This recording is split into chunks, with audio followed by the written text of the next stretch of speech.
আমাদেরকে সেই প্রেক্ষাপটে, পরিবর্তিত প্রেক্ষাপটে আমরা দাবি করলাম দেশে একটা অবাধ নির্বাচন ব্যবস্থা করতে হবে।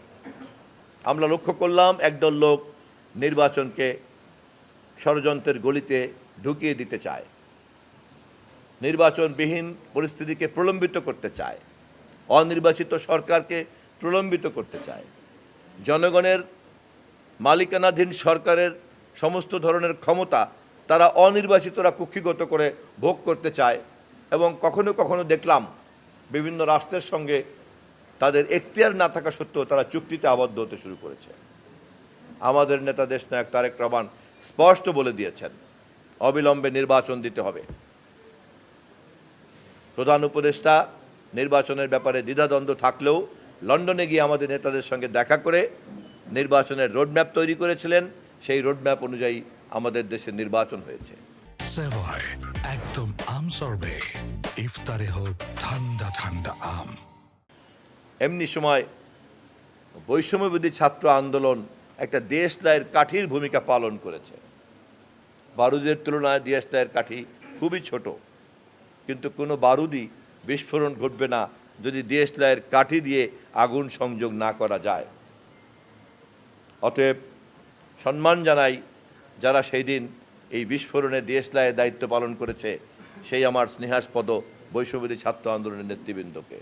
একই সঙ্গে স্মরণ করি দেই, বারুদের স্তূপ না থাকলে পরে দেশলাইয়ের কাঠির আগুন ধপ করে জলে ধপ করে নেবে। অতএব দেশলাইয়ের কিন্তু দাবি করা উচিত না গণবিস্ফোরণের সকল কৃতিত্ব। আমাদেরকে সেই প্রেক্ষাপটে, পরিবর্তিত প্রেক্ষাপটে আমরা দাবি করলাম দেশে একটা অবাধ নির্বাচন ব্যবস্থা করতে হবে।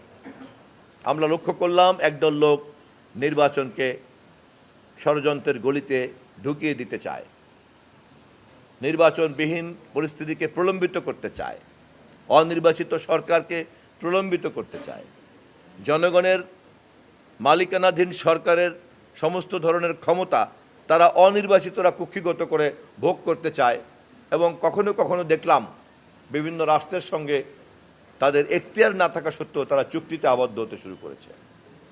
আমাদের নেতা দেশনায়ক তারেক রহমান স্পষ্ট বলে দিয়েছেন, অবিলম্বে নির্বাচন দিতে হবে।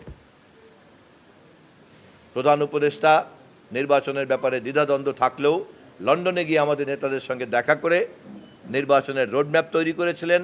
সেই রোডম্যাপ অনুযায়ী আমাদের দেশে নির্বাচন হয়েছে। নির্বাচনের এই রোডম্যাপে সামরিক বাহিনী বীরের মতো ভূমিকা পালন করেছে, প্রতিষ্ঠানের মতো ভূমিকা পালন করেছে। আমার এই বক্তব্যে বীর সামরিক বাহিনীকে নির্বাচনের এই দায়িত্ব পালন করার জন্য আমি ধন্যবাদ জানাই, অভিনন্দন জানাই।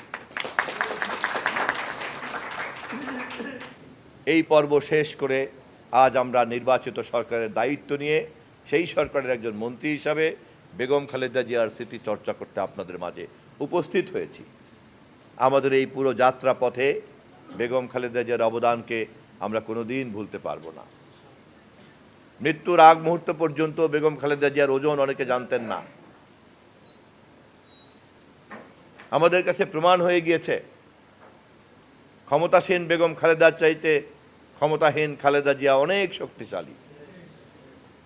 আমাদের কাছে প্রমাণ হয়ে গিয়েছে মুক্ত খালেদা জিয়ার চাইতে বন্দী খালেদা জিয়া অনেক বেশি ক্ষমতাবান। আজ আমাদের কাছে প্রমাণ হয়ে গিয়েছে জীবিত খালেদা জিয়ার চাইতে মৃত খালেদা জিয়ার আয়ু অনেক লম্বা।